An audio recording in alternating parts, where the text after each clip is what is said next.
Hi friends, welcome to smart study squad YouTube channel. ఈ వీడియోలో మనం ఆపరేషన్ సింధూర్కు సంబంధించిన కొన్ని ఇంపార్టెంట్ క్వశ్చన్స్ని డిస్కస్ చేయడం జరుగుతుంది. ఇది తెలుసుకునే ముందు పహల్గామ్ అటాక్ కోసం ఒకసారి డిస్కస్ చేద్దాం. పహల్గామ్ అటాక్ ఏప్రిల్ 22 జమ్మూ కాశ్మీర్లోని ఒక బైసరిన్ ప్రాంతం, టూరిస్ట్ ప్రాంతం. దీన్ని మినీ స్విట్జర్లాండ్ అని కూడా పిలుస్తారు. అక్కడ సమీపంలో ఉన్న పహల్గామ్ మీద పాకిస్తాన్ ఉగ్రవాదులు విచక్షణ రహితంగా వచ్చిన టూరిస్టుల మీద కాల్పులు జరగడం మనందరం చూసాం. వార్తాపత్రికల్లో కానివ్వండి, న్యూస్ ఛానల్లో కానివ్వండి.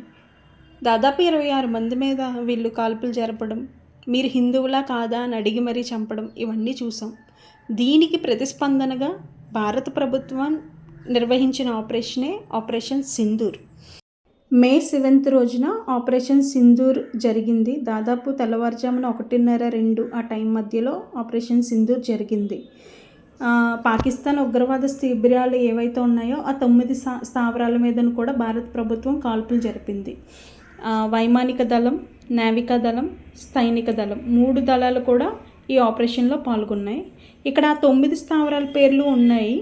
ఒకసారి ఆ 9 స్థావరాల పేర్లు ఏంటో ఒకసారి చూడండి. నెక్స్ట్, ఇక్కడ ఆపరేషన్ సింధూర్కు సంబంధించిన ఒక్కొక్క క్వశ్చన్ డిస్కషన్ చేద్దాం. మన ఫస్ట్ క్వశ్చన్ వచ్చేసి, ఏ ఉగ్రవాద సంఘటనకు ప్రతిస్పందనగా ఆపరేషన్ సింధూర్ ప్రారంభించబడింది? ఏ ఉగ్రవాద దాడి?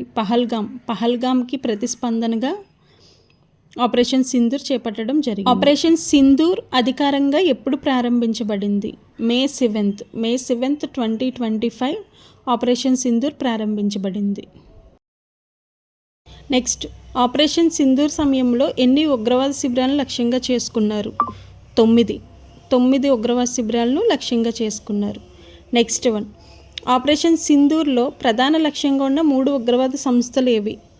3 ఉగ్రవాద సంస్థలు హిజ్బుల్ ముజాహిద్దీన్, జైషే మహమ్మద్, లష్కరే తాయిబా. ఈ 3 ఉగ్రవాద శిబిరాలే ప్రధాన లక్ష్యం. ఆపరేషన్ సింధూర్లో ఉపయోగించిన అమలు విధానం ఏమిటి? దీనికి ఆన్సర్ వచ్చేసి సి, భారత్ భూభాగం నుండి సమన్వయంతో కూడిన సుదూర దాడులు. నెక్స్ట్ క్వశ్చన్, భారత్ సాయుధ దళాల్లోని ఏ శాఖ ఆపరేషన్ సింధూర్లో పాల్గొనలేదు? 3 శాఖలు కూడా ఆపరేషన్ సింధూర్లో పాల్గొన్నాయి. నావికా దళం పాల్గొంది, సైన్యం పాల్గొంది, వైమానిక దళం పాల్గొంది.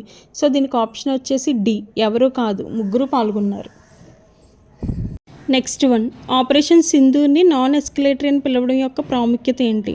నాన్ ఎస్కలేటరీ అని ఎందుకు పిలుస్తున్నామంటే, ఇది పాకిస్తాన్ యొక్క సైనిక స్థావరాలని ఇది టార్గెట్ చేయడం మానేసింది. ఓన్లీ ఉగ్రవాద శిబిరాలని టార్గెట్ చేసింది, సైనికుల్ని కాదు, ప్రజల్ని కాదు. అందుకే నాన్ ఎస్కలేటరీ అని పిలుస్తున్నాం.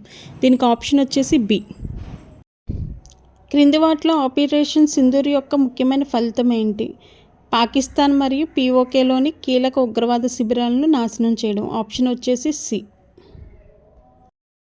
నెక్స్ట్ వన్, ఆపరేషన్ సింధూర్లో లోతైన ఖచ్చితత్వ దాడుల కోసం ఏ క్షిపణి లేదా మందుగుడు సామాగ్రిని ఉపయోగించారు? దీనికి ఆప్షన్ వచ్చేసి సి, స్కాల్ప్ క్రూయిజ్ క్షిపణి. నెక్స్ట్ వన్, లక్ష్యంగా చేసుకున్న ఉగ్రవాద ప్రధాన కార్యాలయాల్లో ఒకటి పాకిస్తాన్లోని ఏ నగరంలో ఉంది? దీనికి ఆన్సర్ వచ్చేసి సి, బహవల్పూర్ ప్రధాన నగరం పాకిస్తాన్లోని. ఇవి ఆపరేషన్ సింధూర్కు సంబంధించిన ఇంపార్టెంట్ కరెంట్ అఫైర్స్. ఈ వీడియో మీకు యూస్ఫుల్ అనుకుంటే ఈ వీడియో కింద ఒక లైక్ చేయండి. అదేవిధంగా కాంపిటేటివ్ ప్రిపేర్ అవుతున్న మీ ఫ్రెండ్స్కి ఎవరైనా ఉంటే షేర్ చేయండి. Thank you.